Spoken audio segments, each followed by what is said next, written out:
औज़ुबिल्लाहिमिनश्शैतानिर्रजीम बिस्मिल्लाहिर्रहमानिर्रहीम। काल बैल की आवाज़ सुनते ही नुमानी ने चौंक कर बैरूनी दरवाजे की तरफ देखा। वो इस वक्त आराम कुर्सी पर नीमदराज एक किताब के मुताले में मसरूफ था। क्योंकि आजकल कोई केस वगैरह ना था, इसलिए रावी हर तरफ से बस चैन ही चैन उनके हक में लिख रहा था। नुमानी का ज़्यादातर वक्त मुताले में ही गुजरता था। आसार कदीमा उसका पसंदीदा मौजू था और उसके पास आसार कदीमा के मौजू पर अच्छी किताबों का खासा ज़ख़ीरा इकट्ठा हो चुका था। लेकिन आसार कदीमा के मुतल्लिक उसे सिर्फ पढ़ने की हद तक शौक था। अमली तौर पर तो वो कभी पाक एशिया में मौजूद कोई आसार कदीमा देखने तक न गया था और ना ही उससे फुर्सत थी। काल बैल की आवाज़ सुनते ही उसने किताब मेज़ पर रखी और फिर उठकर वो दरवाजे की तरफ बढ़ गया। कौन है? नुमानी ने जेब में मौजूद रिवाल्वर के दस्ते पर हाथ रखते हुए पूछा। उनकी जिंदगी का तरीका ही ऐसा बन गया था कि उन्हें हर लम्हा अपने साय से भी चौंकना रहना पड़ता था। ये नुमानी साहब का फ्लैट है। बाहर से किसी नौजवान की आवाज़ सुनाई दी और नुमानी ये आवाज़ सुनकर चौंक पड़ा, क्योंकि किसी नौजवान लड़के का उसके फ्लैट तक आना और फिर उसका नाम लेकर पूछना ये उसके लिए खासा ताज्जुब खेज था। बहरहाल उसने दरवाज़ा खोल दिया तो सामने 16-17 साल का एक नौजवान लड़का खड़ा था। नुमानी को एक लम्हे के लिए ऐसे महसूस हुआ जैसे ये लड़का उसका देखा हुआ है, लेकिन दूसरे लम्हे उसके ज़हन ने उसे महसूस होने वाली शनासाई का वाज़ेह सबूत ना दिया तो उसने सर झटक दिया। किससे मिलना है तुम्हें? नुमानी ने दरवाजे के इधर उधर बगौर देखते हुए कहा, जैसे उसे खतरा हो कि कोई साइड में छुपा हुआ होगा। उसे ये ख्याल इसलिए आया था कि शायद दरवाज़ा खुलवाने के लिए किसी ने उस नौजवान लड़के को भेजा होगा। अंकल नुमानी, आपने मुझे नहीं पहचाना? लड़के ने ऐसे लहजे में कहा जैसे नुमानी के ना पहचानने से उसे दिली तकलीफ पहुंची हो। अंकल नुमानी? नुमानी ने चौंक कर एक बार फिर नौजवान को गौर से देखते हुए कहा और एक बार फिर उसे महसूस हुआ जैसे लड़का वाकई उसका देखा भाला हो, लेकिन कोई वाज़ेह बात अब भी उसके ज़हन में न आ रही थी। सॉरी, मुझे महसूस तो हो रहा है कि मैंने तुम्हें कहीं देखा हुआ है, मगर नुमानी ने कदरे शर्मिंदा से लहजे में कहा।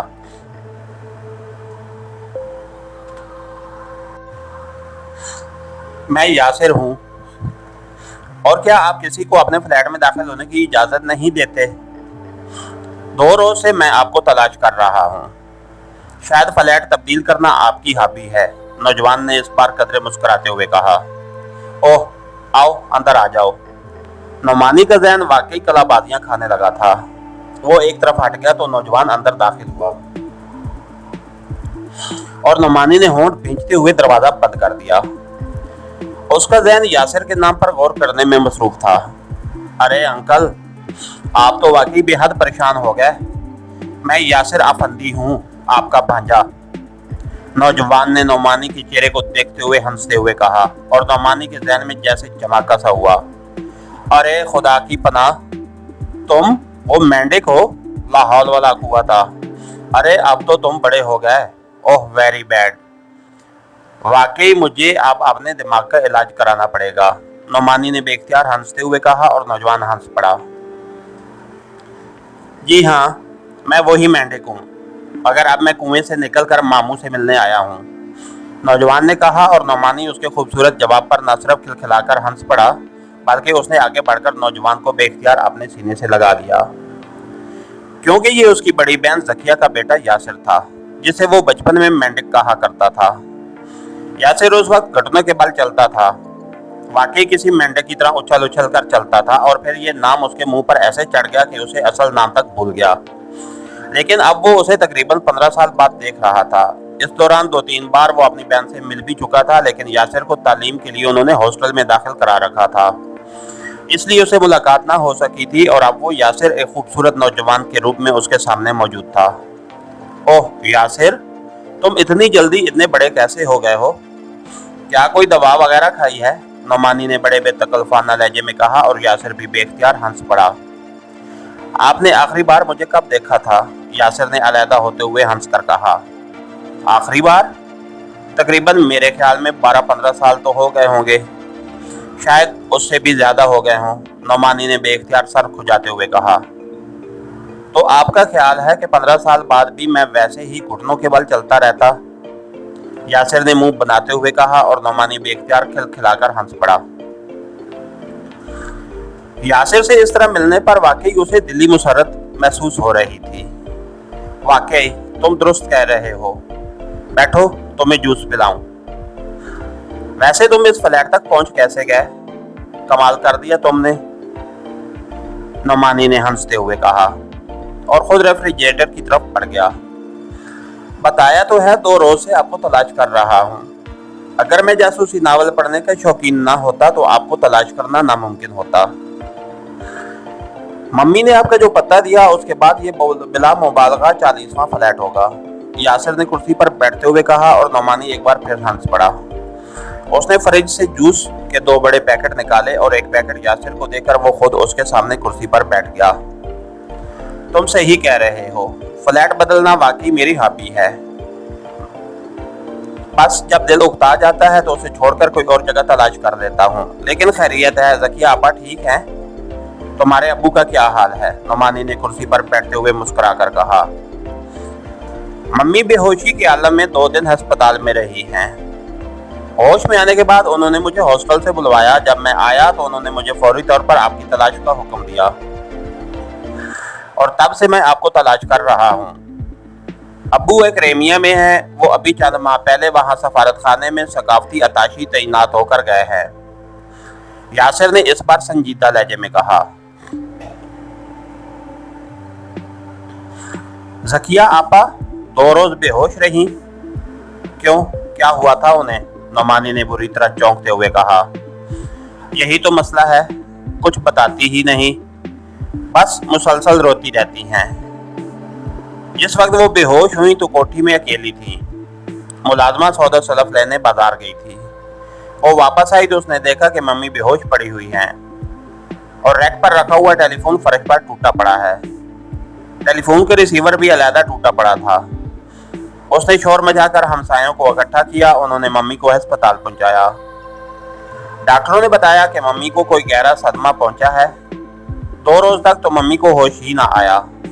होश आया तो उन्होंने मेरा फ़ोन नंबर अस्पताल वालों को दिया और मुझे इत्तला मिली तो मैं फौरन पहुंच गया।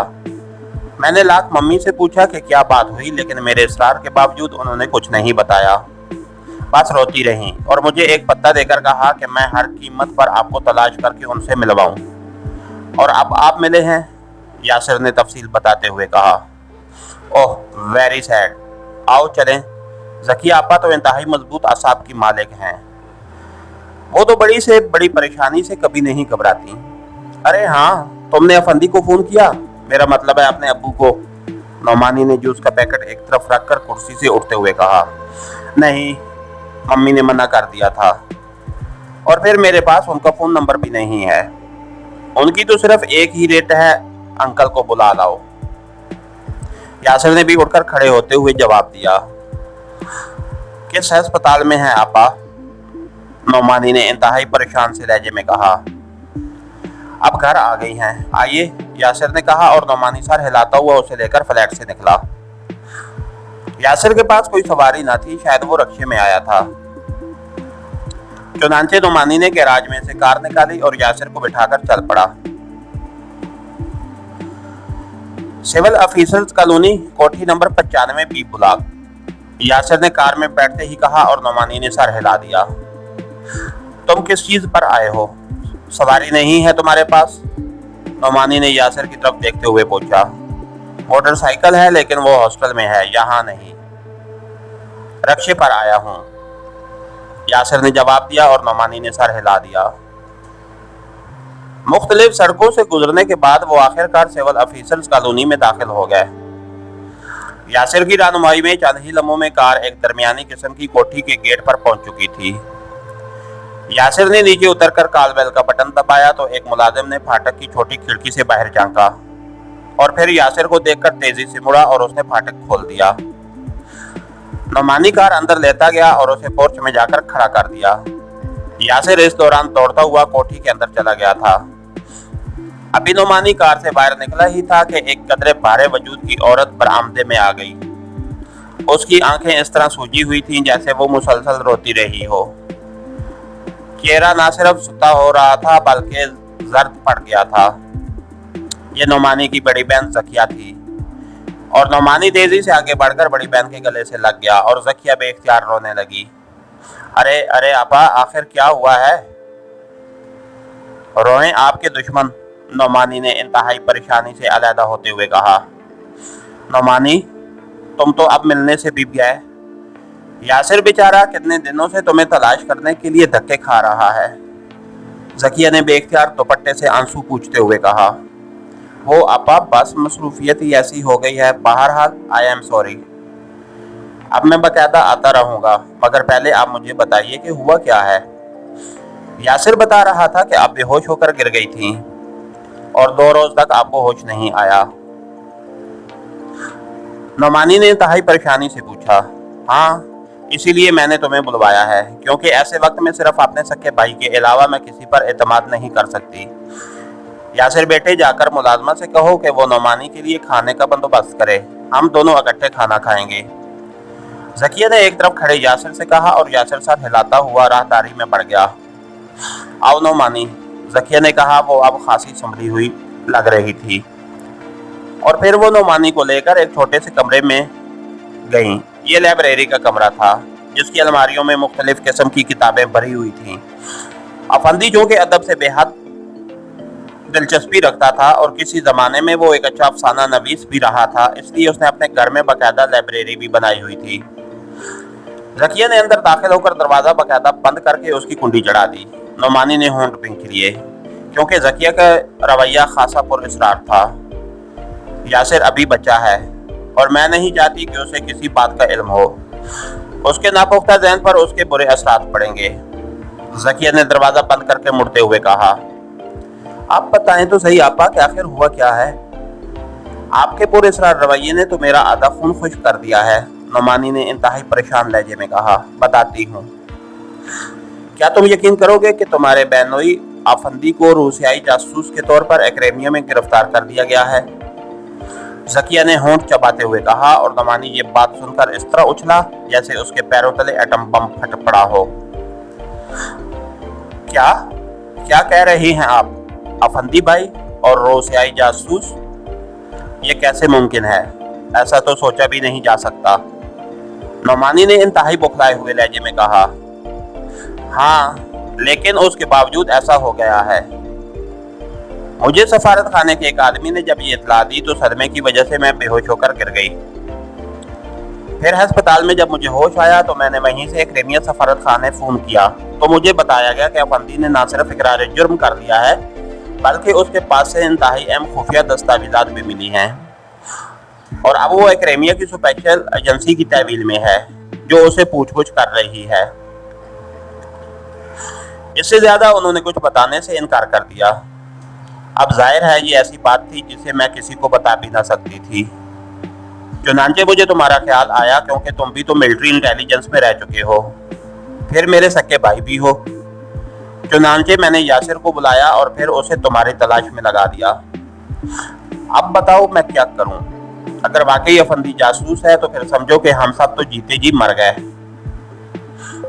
हमारी पूरी नस्लों को उसके ताने मार डालेंगे और यासिर को जब मालूम होगा तो वो अपने बाप के मुतालिक क्या सोचेगा और जाहिर है अफंदी को सजाए मौत मिलेगी, जकिया ने बराए हुए लहजे में कहा और उसके साथ ही वो फूट फूट कर रोने लगी। आपा, आप हौसला करें, मुझे 100% यकीन है कि अफंदी भाई ऐसे नहीं हो सकते। यकीनन उनके खिलाफ कोई साजिश की गई है, आप कतई बेफिक्र रहें। मैं अफंदी भाई के खिलाफ होने वाली इस साजिश का पता करके उन पर आने वाला ये इल्जाम धो दूंगा। आप हौसला रखें और यासिर से छुपाने की जरूरत नहीं। उसे समझाएं कि उसके अबू के खिलाफ कोई साजिश हुई है, इस तरह वो भी हौसले में रहेगा। नोमानी ने अपनी आपा के कंधे पर थपकी देते हुए बड़े पुरअज़म लहजे में कहा और जकिया ने बेख्तियार आंसू पूछने शुरू कर दिए। उसका चेहरा बता रहा था कि नोमानी की बात ने उसे खासा हौसला दिया है। सुनो नोमानी, मैं तुम्हें रकम देती हूँ, तुम फौरन एक्रेमिया जाओ और अफंदी से मिलो। मुझे तो वहां उसे कोई मिलने ना देगा। तुम उसे मिलकर असल हालात मालूम करो और मुझे फोन पर बताते रहना, जकिया ने उठते हुए कहा। आप रकम की बात रहने दीजिए।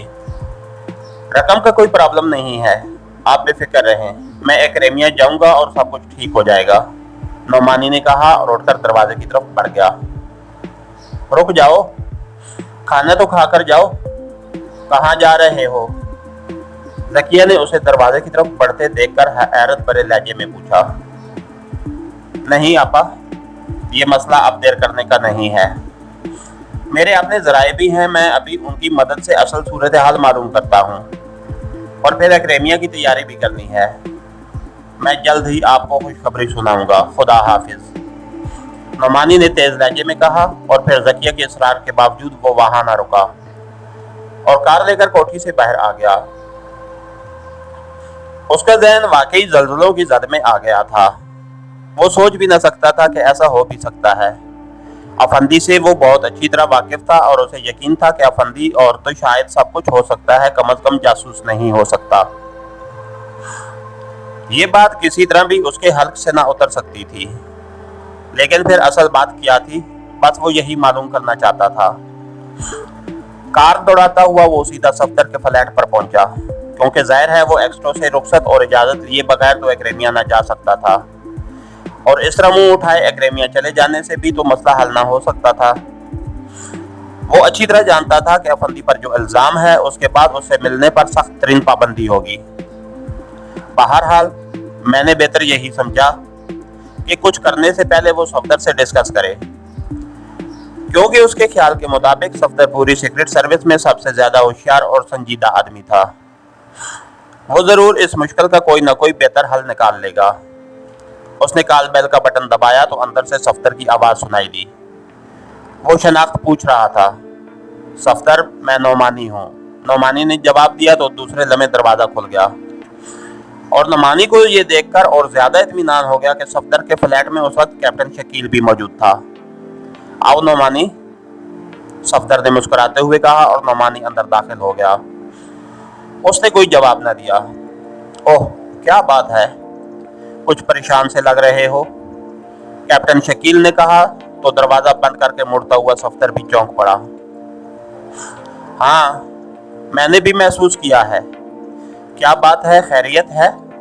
सफदर ने भी संजीदा लहजे में कहा और जवाब में नौमानी ने अफंदी के बारे में पूरी तफसील बता दी। ओह, ये तो तुमने बहुत बुरी खबर सुनाई, लेकिन मैं अफंदी साहब से कई बार मिला हूँ, वो हरगिज़ ऐसे आदमी नहीं है। सफदर भी नौमानी की बात सुनकर परेशान हो गया। मैं अब फौरी तौर पर एक्रेमिया जाना चाहता हूँ ताकि इस मामले में मालूमात हासिल कर सकूँ, लेकिन जाहिर है ये इल्ज़ाम ऐसा है कि उसे इंतहाई कॉन्फिडेंशियल रखा गया होगा। फिर चीफ से भी इजाज़त और रुख्सत लेने का मसला है, नौमानी ने कहा। ठीक है, मैं चीफ से करता हूँ, ये इमरजेंसी मसला है और मैं भी तुम्हारे साथ जाऊंगा, सफदर ने कहा और उठकर टेलीफोन की तरफ बढ़ गया। मेरी भी बात कर लेना सफदर, मैं भी तुम लोगों के साथ जाऊंगा, कैप्टन शकील ने कहा। शुक्रिया कैप्टन शकील, लेकिन मेरा ख्याल है चीफ साहब के जाने की इजाजत ना देंगे, नौमानी ने होठ चबाते हुए कहा। मेरा ख्याल है कि इस सिलसिले में पहले इमरान से क्यों ना बात कर दी जाए, सफदर ने रिसीवर उठाते हुए कहा। अरे हाँ, अगर वो रजामंद हो जाए तो फिर मुझे यकीन है कि सारा प्रॉब्लम ही हल हो जाएगा, नौमानी ने चौंक कर कहा और सफदर ने इमरान के फ्लैट के नंबर डायल करने शुरू कर दिए। सुलेमान बोल रहा हूँ। राब्ता कायम होते ही दूसरी तरफ से सुलेमान की आवाज सुनाई दी। सुलेमान, मैं सफदर बोल रहा हूँ, इमरान साहब कहाँ हैं? सफदर ने इंतहाई संजीदा लहजे में कहा। सफदर साहब, वो तो सुबह से कहीं गए हुए हैं और आप जानते हैं कि वो बताकर नहीं जाते, सुलेमान ने मौदबाना लहजे में जवाब देते हुए कहा। अच्छा, शुक्रिया, सफदर ने कहा और करेडल दबा दिया। मेरा ख्याल है अब चीफ से बात कर ही ली जाए, न जाने इमरान कब मिले, सफदर ने कहा और फिर उसने तेजी से नंबर डायल करने शुरू कर दिए। एक्स्ट्रो, चंद लम्हों बाद ही रिसीवर पर एक्स्ट्रो की मखसूस आवाज सुनाई दी। मैं सफदर बोल रहा हूं जनाब। अभी नोमानी मेरे फ्लैट में आया है सर, उसने सफदर ने तमहीद बांधते हुए कहना शुरू कर दिया। मुझे मालूम है कि नोमानी क्या खबर लाया होगा। उसके बेनोई अफंदी के मुतल्लिक ही बात करना चाहते हो ना तुम, जिसे रूसियाई एजेंट के तौर पर एक्रेमिया में गिरफ्तार कर लिया गया है। एक्स्ट्रो ने इंतहाई सर्द लहजे में सफदर की बात काटते हुए कहा, और सफदर के साथ साथ नोमानी और कैप्टन शकील के चेहरों पर भी इंतहाई हैरत के तसरात नुमायां हो गए। वो सोच भी ना सकते थे कि एक्स्ट्रो को इस मामले की पेचकी खबर होगी और वो अफंदी को भी इस हैसियत में जानता होगा कि वो नोमानी का बेनोई है। और फिर ये कोई ऐसी खबर भी ना थी कि उसकी बाकायदा रिपोर्ट एक्स्ट्रो तक पहुंचती, लेकिन उसके बावजूद एक्स्ट्रो उससे वाकिफ था। वो चीफ की बेपनाह और फौरी मालूमात पर वाकई पागल कर देने की हद तक हैरान हो रह गए थे। ओह सर, आपको? सफदर ने हैरत की ज्यादती से बौखलाए हुए अंदाज में कहना शुरू किया, लेकिन जाहिर है जो फिक्रा उसकी जबान पर आ गया था वो उसे पूरा ना कर सकता था। वो तो ये कहना चाहता था कि आपको कैसे मालूम हुआ, और ऐन मौके पर उसे ख्याल आ गया कि ऐसी बात कहना चीफ की तौहीन भी हो सकती है। इसलिए वो फिक्रा मुकम्मल किए बगैर ही खामोश हो गया।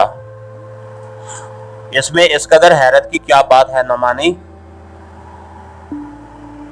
नोमानी सीक्रेट सर्विस का मेंबर है और किसी मेंबर या उसके अजीजों अकारिब के साथ होने वाले मामूली से मामूली वाकयात से भी हर वक्त बाखबर रहना मेरे फराइज में शामिल है।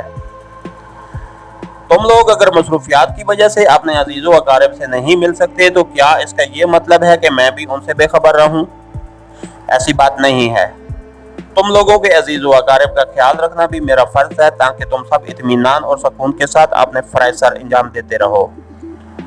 नोमानी के बेनोई के सारे केस के मुतालिक मुझे मुकम्मल मालूमात हासिल हो चुकी हैं।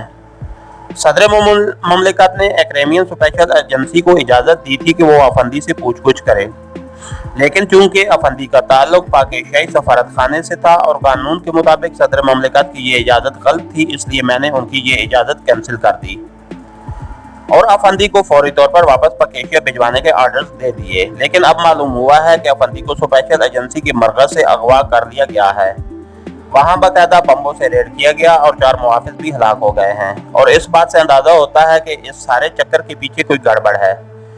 वैसे भी जितना अफंदी से मुतल्लिक जानता हूँ उतना शायद नोमानी तो क्या उसकी बीवी और नोमानी की बड़ी बहन ज़किया भी ना जानती होंगी। इसलिए मुझे ज़ाती तौर पर भी यकीन है कि अफंदी इस किस्म के मकरूह फेल का किसी तरह भी मुर्तकिब नहीं हो सकता।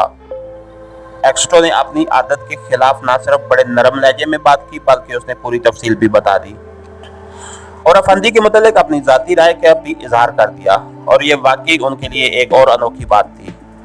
लेकिन उसकी इस गुफ्तगू ने उन तीनों के दिलों में उसकी बेपनाह अजमत के नकूश कुछ और गहरे कर दिए थे, और नोमानी की आंखें अपने चीफ के ज़मन में तशकुराना जज्बात की बिना पर आई थी। तो बॉस, अब क्या करना है?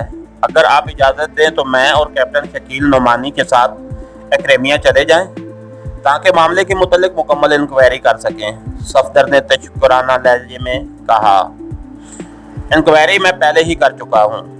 एक्रेमिया में फॉरेन एजेंट्स ने इंक्वायरी करके रिपोर्ट दी है कि अफंदी अपनी गिरफ्तारी से चंद रोज कबल एक्रेमियन स्पेशल एजेंसी के एक एजेंट मिकाले के साथ देखा जाता रहा है, लेकिन जब अफंदी को गिरफ्तार किया गया है तो ये ओकले छुट्टियां मनाने हवाई जजीरा गया हुआ था। वैसे अफंदी की रिहाइशगाह से बाकायदा ट्रांसमीटर और एक इंतहाई खुफिया मुआहदे की दस्तावेजात भी बरामद हुई हैं, लेकिन मुझे ये सब कुछ साजिश महसूस हो रही है और मैंने नोमानी की वजह से उस केस को सरकारी तौर पर सीक्रेट सर्विस के लिए ट्रांसफर करा दिया है, वरना शायद आम हालात में ऐसा ना होता। बहरहाल अब सबसे जरूरी बात यह है कि अफंदी को बरामद किया जाए। चुनांचे मैंने फैसला किया है कि इमरान की सरकर्दगी में बाकायदा टीम एक्रेमिया भेजूं। मैंने इमरान को हदायत दे दी हैं, लेकिन टीम में नोमानी, सिद्दीकी और चौहान शामिल होंगे। तुम लोग यहीं रहोगे क्योंकि यहाँ भी एक केस शुरू होने का इम्कान है। तुम नोमानी को कहो वो अपने फ्लैट में पहुंच जाए, इमरान खुद वहीं उससे रब्ता करेगा। एक्स्ट्रो ने एक बार फिर तफसील से बात करते हुए कहा। यस बॉस, सफदर ने जवाब दिया और उसके साथ ही रब्ता खत्म हो गया और सफदर ने एक तवील सांस लेते हुए रिसीवर रख दिया। कमाल है, चीफ बॉस को न सिर्फ तफसीली मालूमात हैं बल्कि उसने अपने फॉरेन एजेंटों के जरिए कार्रवाई भी कर डाली है, कैप्टन शकील ने कहा और सफदर ने सर हिला दिया। वैसे चीफ की बातें सुनकर यकीन करो मेरी तमाम परेशानी ही दूर हो गई है, वरना मैं तो सोच रहा था कि कहीं चीफ इस बात पर न बिगड़ जाए कि मेरे बहनोई पर जासूसी का इल्जाम है। नोमानी ने पहली बार मुस्कुराते हुए कहा और सफदर और कैप्टन शकील भी मुस्कुरा दिए। वैसे चीफ ने हमें रोक दिया, वरना मेरा तो बड़ा दिल चाहता था तुम्हारे साथ जाने को, सफदर ने कहा। ओह शुक्रिया सफदर, लेकिन जाहिर है चीफ की बात भी दुरुस्त है, यहाँ आप लोगों का रुकना भी बेहद जरूरी है। अच्छा आप मुझे इजाजत दो, मैं इमरान से मिल लूं, नोमानी ने उठते हुए कहा और उन दोनों ने सर हिला दिए और नोमानी उनसे मुसाफा करके फ्लैट से बाहर आ गया। इसके साथ ही हमारी आज की एपिसोड का इख्तिताम हुआ। कहानीकार चैनल को सब्सक्राइब कीजिए, लाइक कीजिए और बेल आइकन को प्रेस कर दीजिए ताकि हर आने वाली नई वीडियो आप तक बर वक्त पहुंच सके। शुक्रिया।